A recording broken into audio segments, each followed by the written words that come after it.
Welcome to Analytical Media. We are a consortium of college professors, therapists, and well-published researchers. Today's question, which we will be answering, is, do dreams have meaning? And we would say yes, most certainly. Psychoanalysts would say yes. Behaviorists may say no. Depending on your own particular therapist, they may say yes or no. But in general, all the famous analysts have believed heavily in dream interpretation.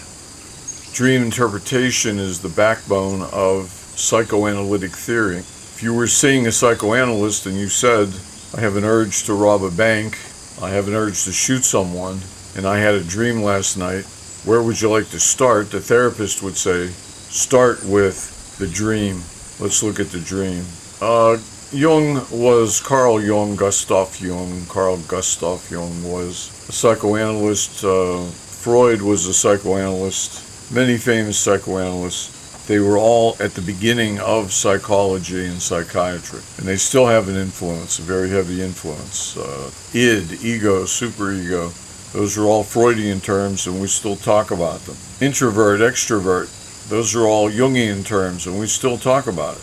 All the personality types, they came courtesy of Carl Jung, very brilliant man, and not at all controversial as Freud might be, with his heavy emphasis on sexuality. Jung was not like that. So dreams, according to these psychoanalysts, come from the unconscious mind. When you go to sleep, you enter the unconscious mind. When you wake up in the morning, you leave the unconscious mind. And of course, you are the person that wakes up, the person that's listening to me right now. You are the conscious mind. Dreams come from the unconscious mind. As according to Freud, the unconscious mind was gigantic and the conscious mind was very small. He described it as an iceberg. The water line shows very little ice above the water line. That's the conscious mind. Almost all of the iceberg, almost all of it, is below the water line, which says that the unconscious mind is many times greater than the conscious mind, you, the conscious mind. The purpose of dreams really has to do with training, the unconscious mind training you, preparing you. Sometimes the purpose is prophetic, dreams that will tell the future. Sometimes warning dreams, telling you things that are going wrong in your life, things that need to be addressed. In many instances, dreams act as a rehearsal, something you can go through over and over again before you actually do it in the real world. It would be akin to going to a batting cage at night. You're sound asleep, you're unconscious, you go to a batting cage, you have batting practice. When you're done, you go home and go back to bed, and your unconscious mind completely erases your memory of having gone to the batting cage. Nonetheless, you did go to the batting cage, and you do that over and over again. Oftentimes, repetitive dreams are remembered and serve that purpose.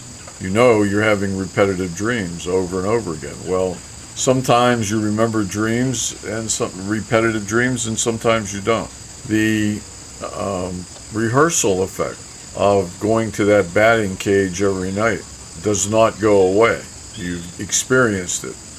Talking to your mother about a sensitive subject over and over again at night acts as a rehearsal effect to prepare you for telling her in person. And when you do tell her in person, nothing will come as a shock.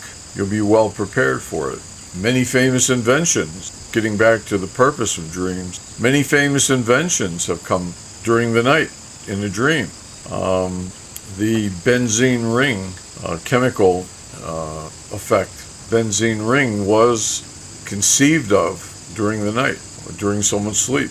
The Abraham Lincoln had a prophetic dream where he saw that the president had been shot, and he had a dream and he was very upset, and he went down into the rotunda of the White House and he asked a soldier who was standing guard over the casket, what's happened? And the soldier said, the president's dead, he's been shot.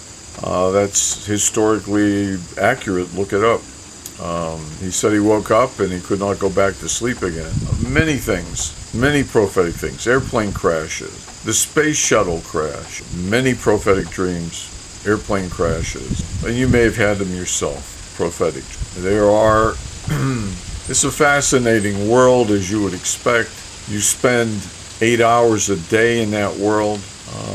Out of 16 hours, the other 16 hours you're awake. 16 hours out of 24 you're awake, but 8 hours, 1/3 of your life, you're spending sleeping.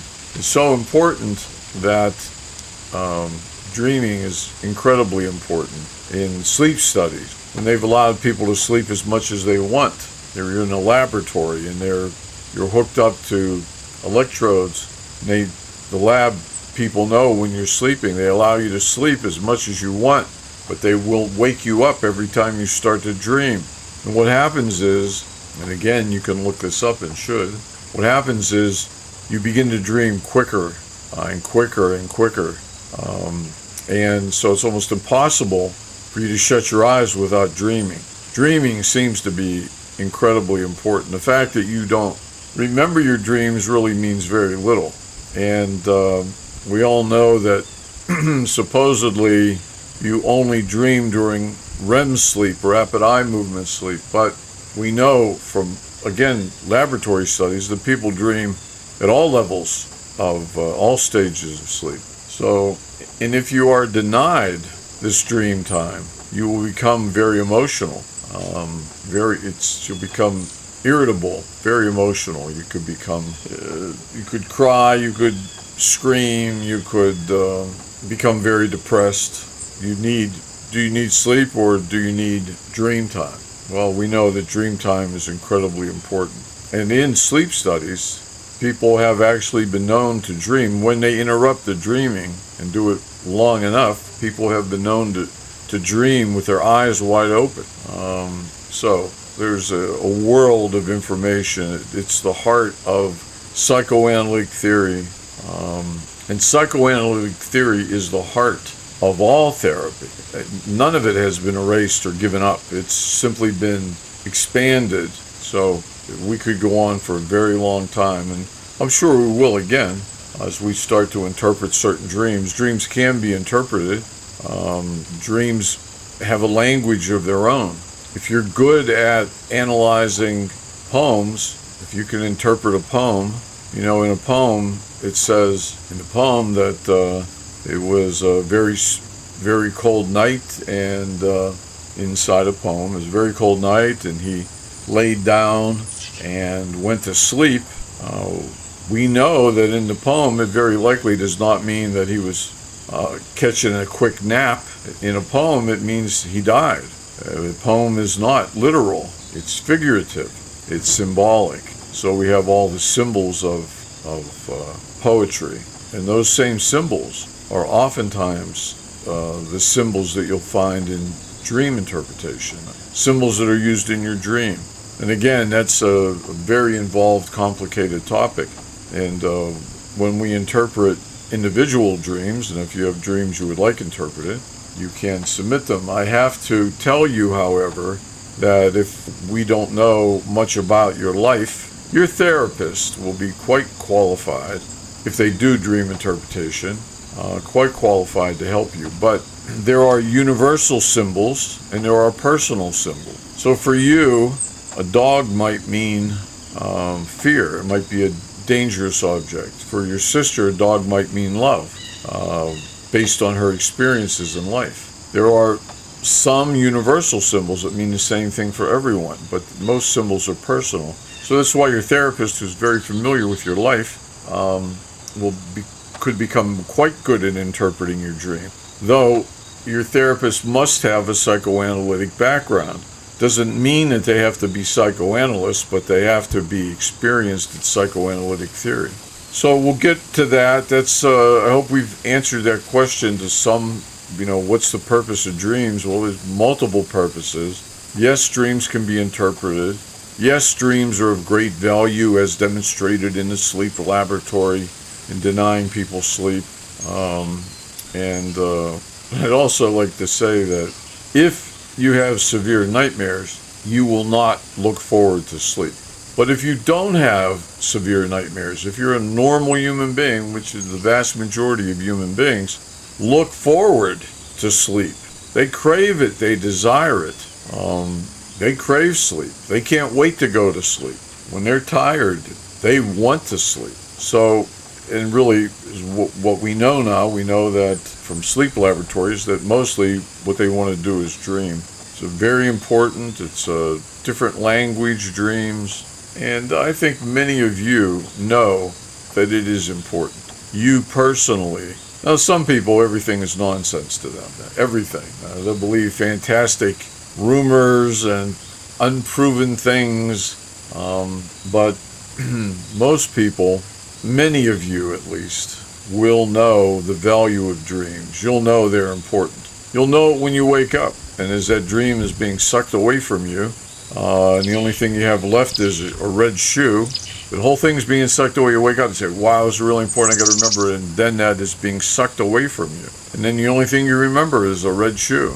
But still, you know it's important. You personally know it. Can I prove it to everyone? No, but I can tell you that there are a great number of you out there who are well enough developed, healthy enough mentally, to know that dreams are of great importance. You know it. You may not know what they mean, but you know they're important. And a great number of you, maybe the majority, wishes that they could remember their dreams, that they struggle to remember their dreams, that they tell people, I know I dreamt and I want to remember it, but I can't remember it. Sometimes you can remember a dream and will remember it forever.